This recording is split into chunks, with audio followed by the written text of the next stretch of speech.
It's always been super important to me to be a part of the community. From my house, I can walk a mile in one direction to my daughter's preschool and a mile in the other direction to my work. That is my community. These are my neighbors, these are my friends, these are the people who are experiencing the same things as me every day. I own a community acupuncture clinic in the Sunset District.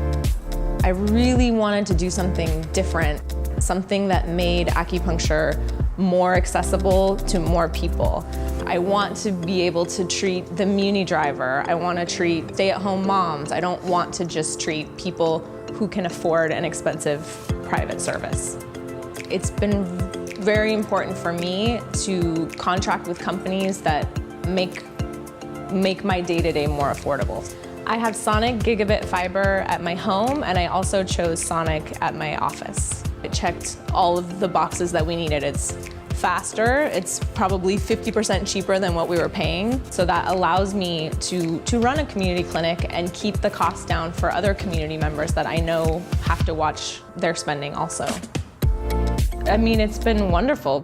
Between my wife and myself and our 4-year-old daughter, there's always someone like streaming music, streaming shows, and then we also have an Airbnb downstairs. So there's up to 4 people who are also using the internet. So yeah, it's so wonderful now that we've switched to Sonic gigabit fiber because it hasn't slowed down at all for us. Hi, my name is Eva. I'm an acupuncturist in San Francisco and a happy Sonic customer.